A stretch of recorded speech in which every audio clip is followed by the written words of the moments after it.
Hello everyone, welcome back to Mamoni's kitchen. আজকের পর্বে আমরা আপনাদের দেখাবো কিভাবে বেগুন আলু দিয়ে পাঙ্গাস মাছ রান্না করতে হয়। চলুন দেখে আসি রেসিপিটা। আজকের পর্বে আমরা দেখাবো আপনাদের কিভাবে পাঙ্গাস মাছ আলু বেগুন দিয়ে রান্না করতে হয়। পাঙ্গাস মাছ নিয়ে নিয়েছি, লম্বা লম্বা করে আলু কেটে নিয়েছি, একটা বেগুন, একটা টমেটো, আধা কাপ পেঁয়াজ, কাঁচামরিচ, আদা রসুন বাটা, লবণ, হলুদের গুঁড়া, মরিচের গুঁড়া, ধনিয়ার গুঁড়া, জিরার গুঁড়া, গোটা জিরা, পরিমাণ মতো তেল। একটি ফ্রাই প্যান গরম করে আমি এখানে পরিমাণ মতো তেল দিয়ে দিচ্ছি।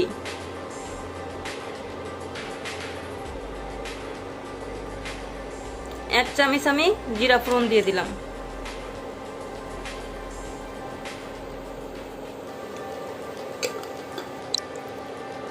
এক মিনিট আমি জিরাটা ফোড়ন তুলে নেওয়ার পরে এখানে কিছু পেঁয়াজ কুচি দিয়ে দিচ্ছি।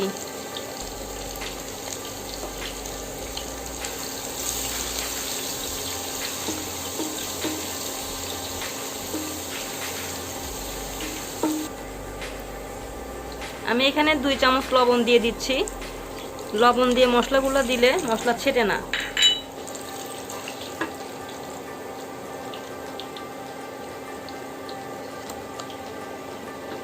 আদা রসুন বাটা দিয়ে দিচ্ছি আমি 3 চা চামচ।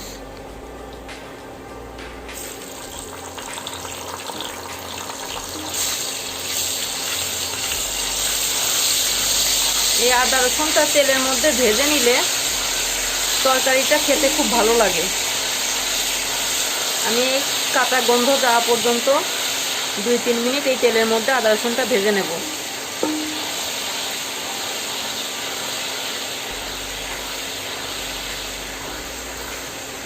আমি আদা রসুনটা তেলের মধ্যে ভেজে নেওয়ার পরে এখানে পেঁয়াজ কুচিগুলো দিয়ে দিচ্ছি।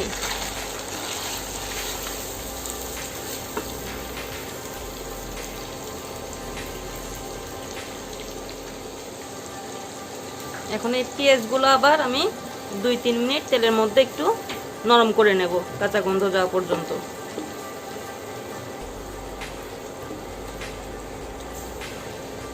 আমি 2-3 মিনিট পেঁয়াজটাকে একটু নরম করে নিছি। এখন আমি গুঁড়া মশলা দেব, তার আগে একটু পানি দিয়ে নিচ্ছি। পানি না দিয়ে গুঁড়া মশলাগুলো দিলে গুঁড়া মশলা পুড়ে যায় তেলের মধ্যে।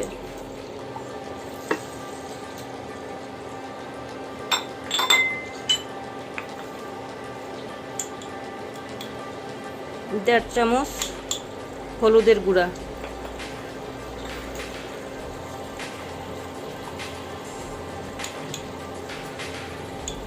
3 চামচ মরিচের গুঁড়া,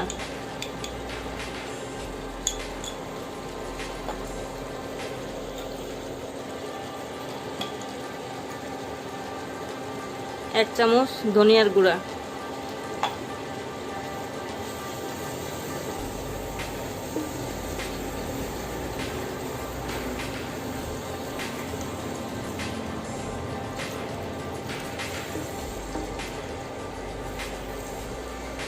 আমি 5 মিনিট মশলা কষানোর পর আলু দিয়ে দিচ্ছি।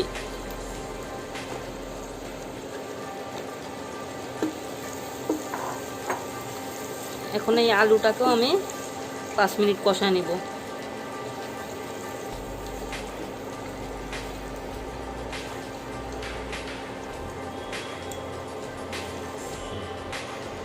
আমি ঢেকে দিয়েছিলাম, 5 মিনিট আমি আলুটাকে কষায় নিছি। আমার মশলার তেল সব ছেড়ে দিছে। এখন আমি বেগুনটা দিয়ে দেব। আগে বেগুন দিয়ে দিলে বেগুন গলে যায়।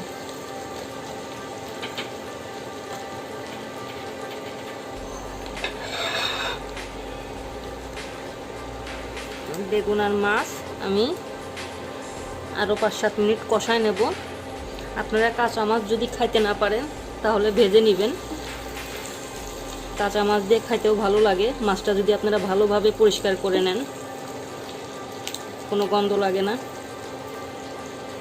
মাজনি দিয়ে ভালো করে পরিষ্কার করে নেবেন। পাঙ্গাস মাছ মাজনি দিয়ে মাঝে কালো সব ময়লাগুলো উঠায় ফেললে তখন মাছের কোনো গন্ধ থাকে না। আর লেবু দিয়ে 5 মিনিট রেখে তারপরে লবণ দিয়ে ধুয়ে ফেলবেন। আমি 5-7 মিনিট মাছটাকেও কষায় নিছি ভালোভাবে, 2 পাশ উল্টায় উল্টায়। এখন আমি ঝোল দিয়ে দিব, গরম পানি দিব, ঠান্ডা পানি দিলে তরকারি স্বাদ নষ্ট হয়ে যায়।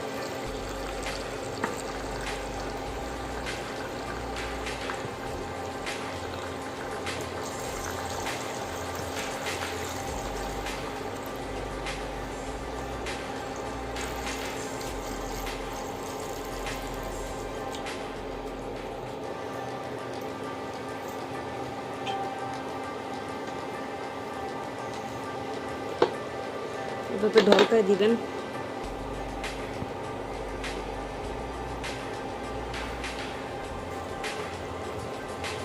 আমি 4-5টা কাঁচামরিচ ফালি দিয়ে দিব।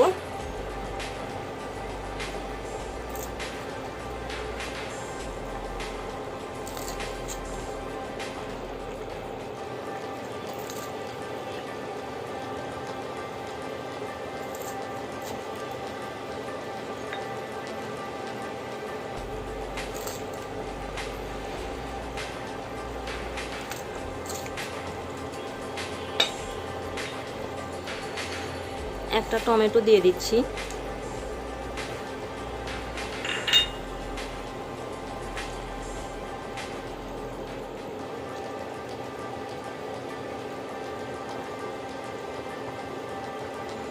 এখন আবার আমরা 10 মিনিটের জন্য ঢেকে দেব।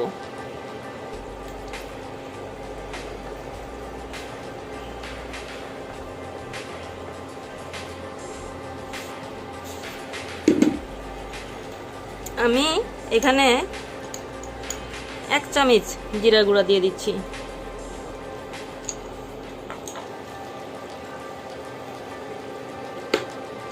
তরকারিটা এভাবে ঢলকায় দিবেন, তাহলে মাছগুলা ভেঙে যাবে না।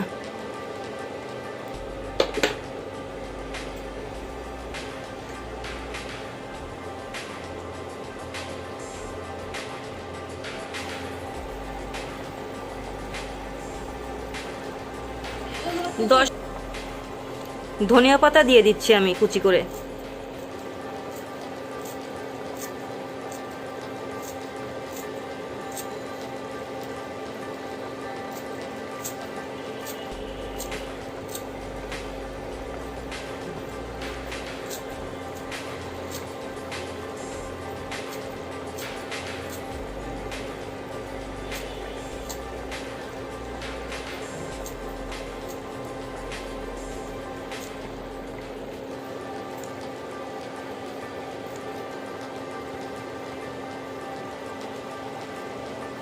এখন আমি এভাবে ঢলকায় দিচ্ছি।